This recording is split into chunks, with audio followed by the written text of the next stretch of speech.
Hello दोस्तों, मैं हूं दिलीप। स्वागत है आप सभी को मेरे चैनल स्टडी लर्निंग अड्डा पर। जैसा कि हमने पिछले क्लास में क्राउन बुक सीरीज को स्टार्ट किया था और उसमें डे 1 कंप्लीट कर लिया था, जिसके अंतर्गत हमने प्राचीन भारत पढ़ाया था।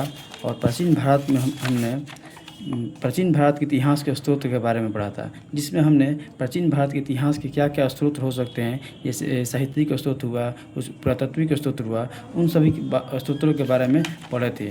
जिसमें से कुछ हमें छूट गया था, जैसे यहाँ तक हमने पढ़ लिया था।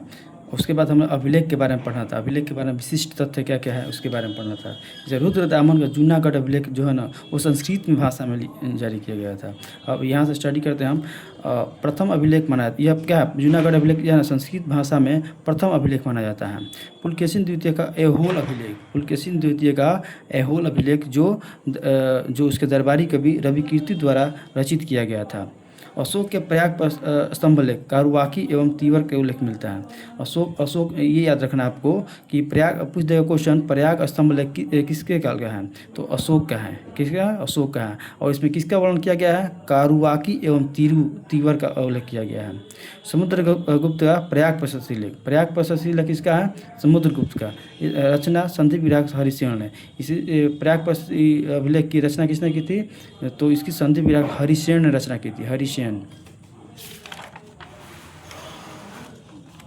अब देखिए भानुगुप्त के एरण अभिलेख, भानुगुप्त के जो है ना एरण अभिलेख में सर्वप्रथम सती प्रथा को पूछ देगा क्वेश्चन। सती प्रथा का सर्वप्रथम उल्लेख किस में मिलता है? तो सती प्रथा का सबसे उल्लेख जो है ना भानुगुप्त के एरण अभिलेख में मिलता है। इसमें बताया गया है कि गोपराज नामक एक सैनिक था और उसकी एक पत्नी थी, और उसी की कहानी इसमें दिया गया है।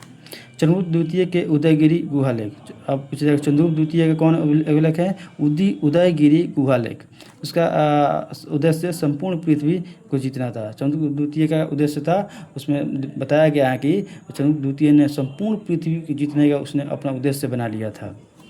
तुमुन अभिलेख, कुमारगुप्त प्रथम का तुमुन अभिलेख, इसमें शरदकालीन सूर्य की तरह बताया गया है। कुमारगुप्त प्रथम को शरदकालीन सूर्य की तरह बताया गया है। स्कंदगुप्त का भीतरी स्तंभलेख, भीतरी स्तंभलेख किसका है? स्कंदगुप्त का। और इसी भीतरी अभिलेख में जो है ना हुणों का आक्रमण का उल्लेख मिलता है। हुणों का आक्रमण का उल्लेख किस में मिलता है?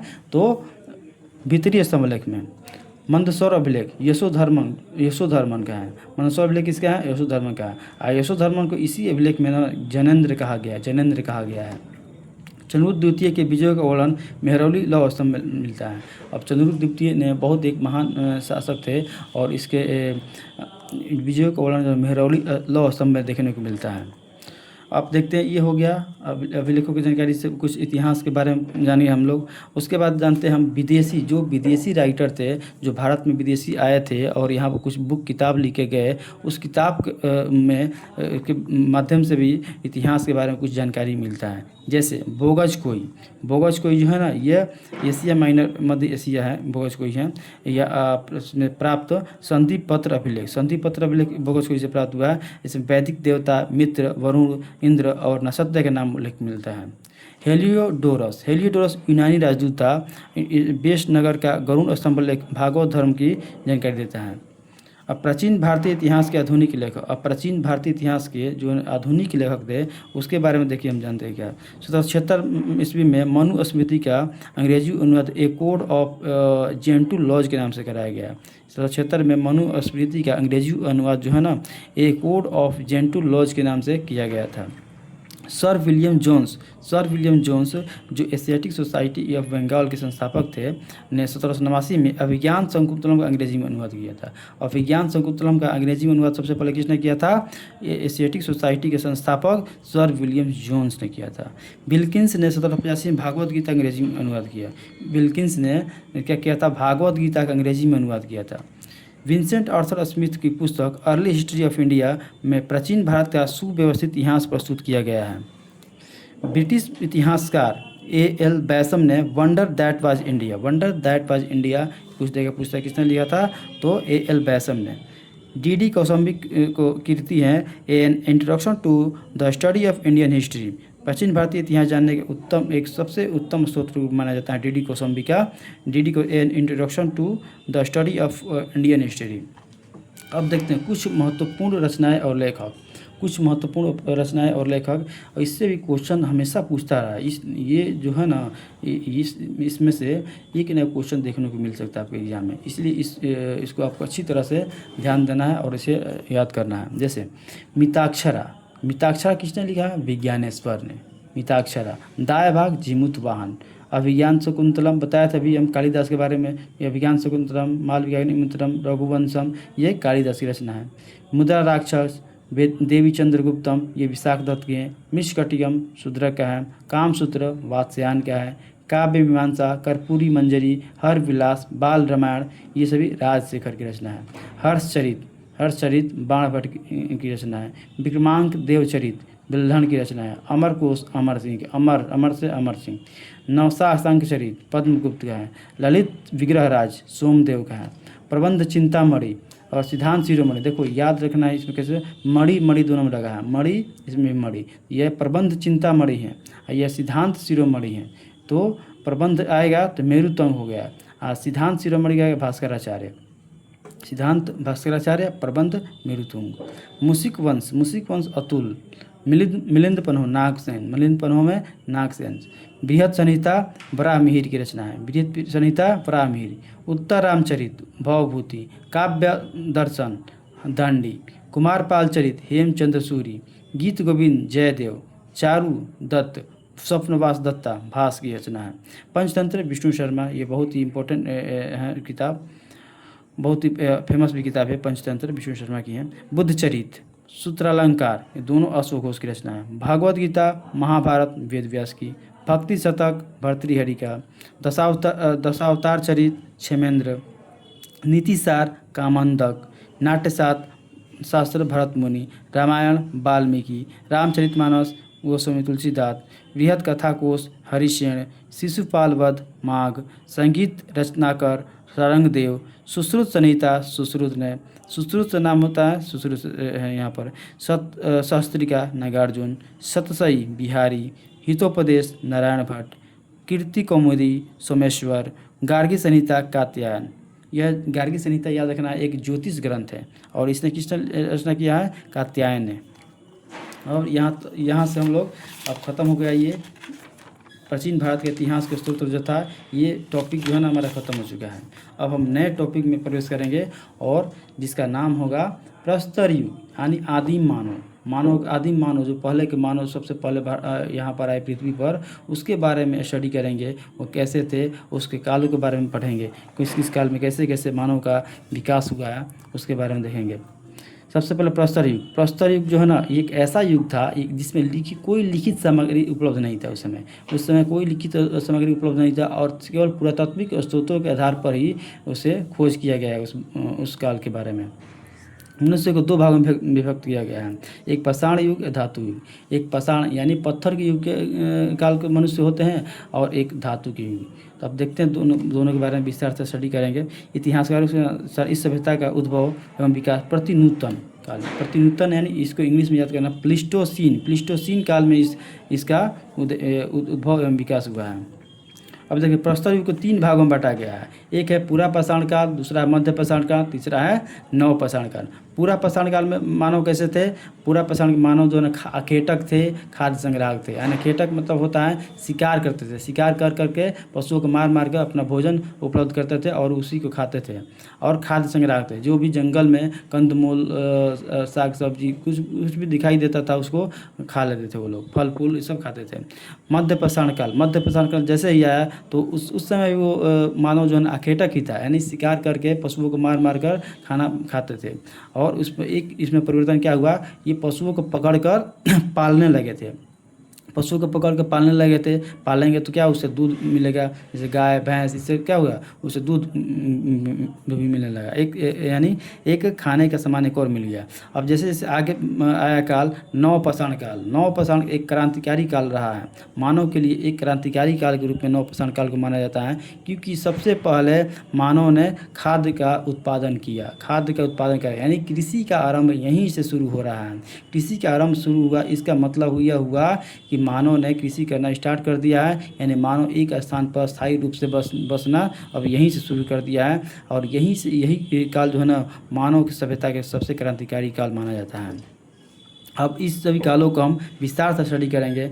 देखते हैं, पहला काल है पूरा पाषाण काल, पूरा पाषाण युग, यानी उसी काल कहते हैं। इसे 3 भागों में बांटा गया है। एक होता है निम्न पूरा पाषाण काल, दूसरा है मध्य पूरा पाषाण काल, तीसरा है उच्च पूरा पाषाण काल। अब देखिए, निम्न पूरा पाषाण काल जो है ना, ये 50,000 ईसा पूर्व से लेकर 5 लाख ईसा पूर्व से लेकर 50,000 ईसा पूर्व तक है। इस काल में मानव जो है अस्थिरता, बताए थे ना, अस्थिरता, यानी दोनों पूरा पाषाण काल और मध्य पाषाण काल दोनों में काल में मानव अस्थिरता, एक जगह बसता नहीं था। वो आज कभी यहाँ रहेगा, आज कभी यहाँ रहेगा, परसों वहाँ रहेगा, कल वहाँ रहेगा, यानी कहीं पर एक जगह हमेशा भोजन के तलाश में रहता था। इसीलिए भोजन की तलाश करते हुए एक जगह से दूसरी जगह भटकता रहता था। तो इस काल में जो सबसे पहले अग्नि का आविष्कार हुआ, अग्नि का आविष्कार हुआ इसी काल में हुआ था। मानव समूहों में शिकार कर अपना भोजन संग्रह करता है, यानी समूह में भोजन, समूह में शिकार करते थे पशुओं का, और उसे भोजन के रूप में यूज करते थे। भारत में पूरा पाषाणी औजार खोज सर्वप्रथम 1868 में रॉबर्ट ब्रूस फूट ने की थी। पूरा पाषाणकालीन हथियारों का सबसे पहले खोज रॉबर्ट ब्रूस फूट ने की थी। इसीलिए रॉबर्ट ब्रूस फूट को प्रागैतिहासिक खोजों का जनक के रूप में जाना जाता है। अब देखिए, इसमें मुख्य औजार के कुल्हाड़ी था, हस्त कुठार था, विदरणी था, खंडक था। अब इसमें प्रमुख स्थल क्या क्या था, देखो इसमें प्रमुख स्थल आपका हो जाएगा इसमें कश्मीर थार राजस्थान में, जो बेलन घाटी जो मिर्ज़ापुर उत्तर प्रदेश में है, भीम बेटका की गुफा है मध्य प्रदेश में, सोहन नदी घाटी ये पंजाब पाकिस्तान में है। अब आते हैं मध्य पूरा पाषाण काल। मध्य पूरा पाषाण काल के बारे में जानेंगे। ये काल 50,000 ईसा पूर्व से लेकर 40,000 ईसा पूर्व माना जाता है। इस काल में क्या हुआ, अग्नि का व्यापक पैमाने पर प्रयोग होने लगा। पहले इसमें क्या था, निम्न पूरा पाषाण काल में क्या था कि अग्नि का सबसे पहले स्टार्ट किया गया था प्रयोग करना, लेकिन मध्य पूरा पाषाण काल में व्यापक पैमाने पर अग्नि का प्रयोग किया जाने लगा। इस काल को फलक संस्कृति भी कहते हैं, फ्लैग कल्चर भी कहा जाता है, क्योंकि इस हथियार तरह तरह के हथियार बनाए जाने लगे, पत्थरों को काट कर फलक के रूप में बना कर हथियारों को बनाया जाने लगा था।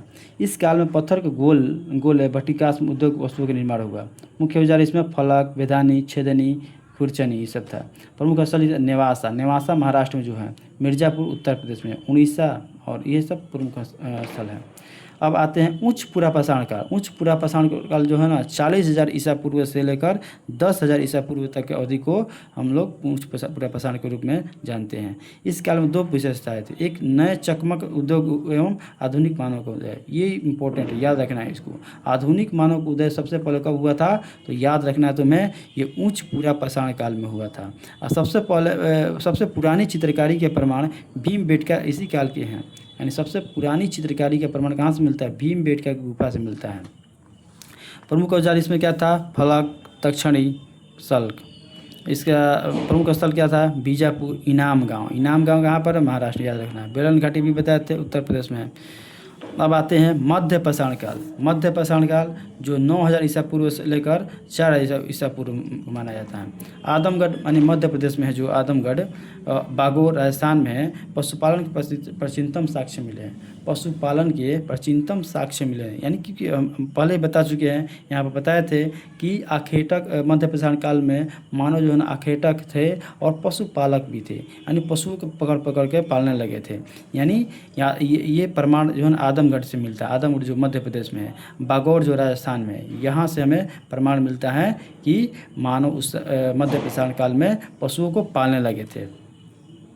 इस काल में सूक्ष्म पाषाण माइक्रोलिथिक औजार, छोटे छोटे औजार बनाए। पहले क्या था, पूरा पाषाण काल में बड़े बड़े औजार बनाए जाते थे। अब मध्य पाषाण काल में क्या हुआ कि छोटे छोटे हथियार, एकदम छोटे छोटे हथियार काट कर पत्थरों को काट कर बनाए जाने लगा था।